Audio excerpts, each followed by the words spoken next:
the aftermath of a rare storm in New Zealand's largest city of Auckland. 3 people died here on Thursday when the area was hit by an unusual storm, described as a mini tornado. 2 of those lost their lives when concrete slabs were torn from a building site and hit their vehicle. At least 7 people have been sent to hospital with injuries. Residents say the tornado swept through the area with frightening power.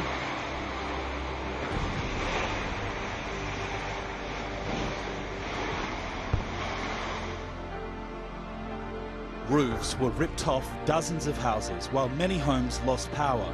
Council officials say 150 homes are now uninhabitable. It's the second tornado to hit Auckland in less than 2 years. Nick Marshall, McCormick.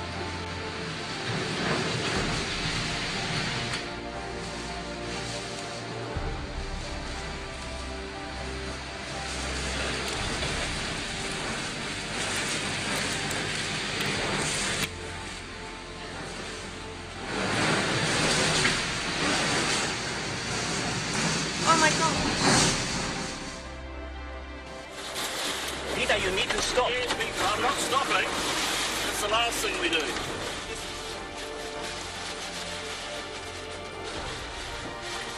Oh my God. Oh, that was big. One cargo ship has sunk and a second, this one, is in trouble amid a storm in the Black Sea. Several of the sunken ships, mostly Ukrainian crew, are missing and 2 are known to have died. The Vogo Bolt 199, which was carrying coal, got into trouble to the north of the Bosphorus Strait early on Tuesday morning and sent a distress signal. All contact was then lost. A helicopter and rescue boats have been looking for the 12 crew members, 11 Ukrainians and a Russian. Some have been rescued, but one was found dead, another died on his way to hospital. The second cargo ship with 14 members on board experienced mechanical failure and is listing badly. The Bosphorus Strait, which is often closed in winter, is the only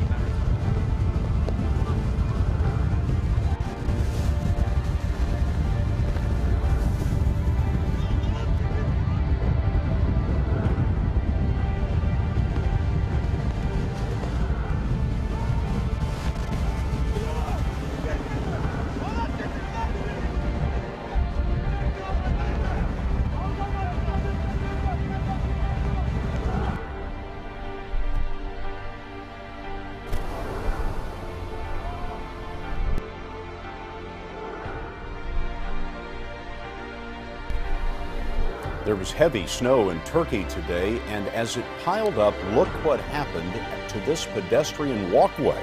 It collapsed. A security camera captured the moment. One person was injured, another was approaching the walkway just inches away when it fell.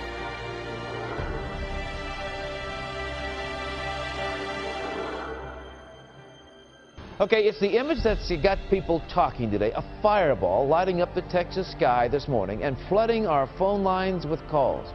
Tonight, the treasure hunt's on to find it and cash in. Our David Schechter has the first clues. He's live in the social media center for us. David? John, I do have some clues, and I'll get to that in a moment. But let's go back to about 6:45 this morning when Twitter was hot with comments from Dallas and Houston from people who were seeing this thing. Here's Preston McCormick. Whoa, just saw the coolest meteor. Lit up the whole sky.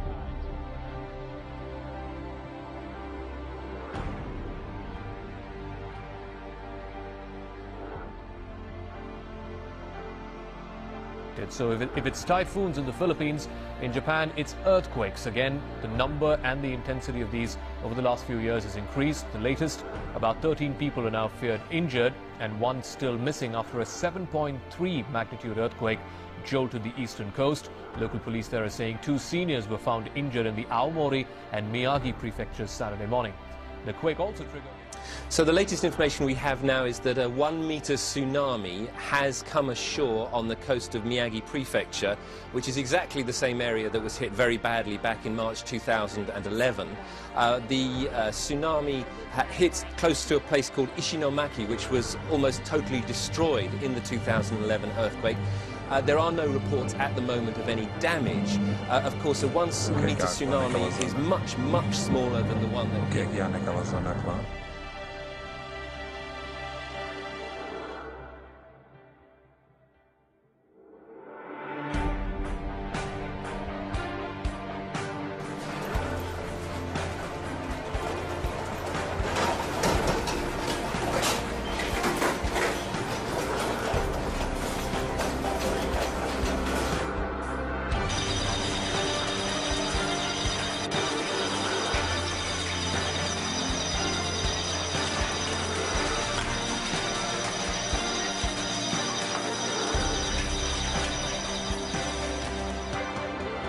At least 8 people are dead after an earthquake struck Iran overnight.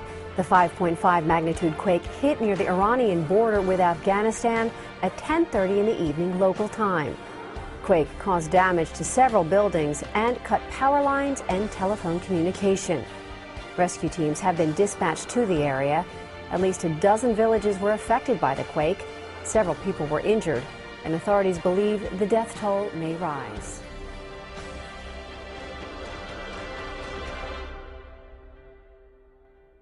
Call it the case of the mystery booms. Folks in the Verde Valley want to know what shook their community last night. So CBS 5's Heather Moore hit the road to investigate.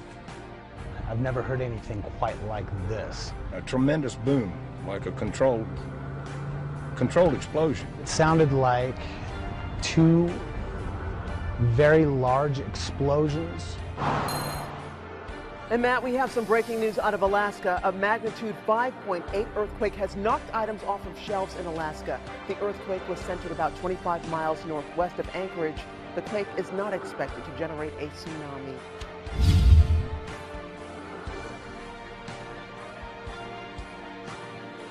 Much of the country reported being jolted awake this morning by a 5.8 magnitude earthquake that was felt from Northland to Southland. The quake was 175 kilometres deep and centred 20 kilometres southeast of Tokoroa. The quake at 19 minutes past 7 was followed by a swarm of tremors in the central North Island. From the Balkans to the Baltic, the winter snows have come to Europe. Freezing temperatures in Croatia have caused severe disruption. Workers in Zagreb say the snow is so heavy, keeping the roads clear has become almost impossible. In neighbouring Serbia, nearly 700 people were trapped in their vehicles and the army was drafted in to help overstretched emergency services. In the north of the country, one woman gave birth in a truck as she couldn't reach a hospital.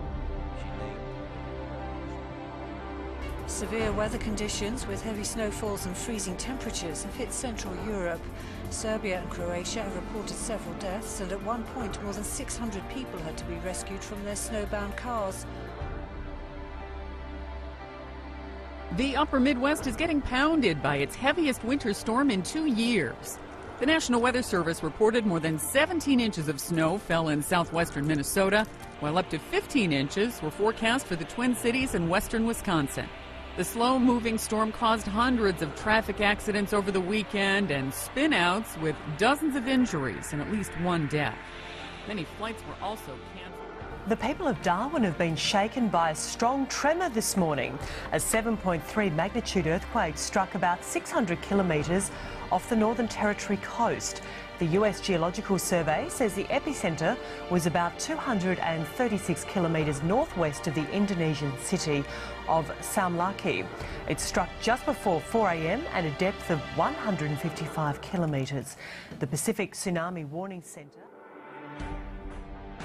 A volcano in Russia's eastern Kamchatka Peninsula has erupted for the first time in 36 years.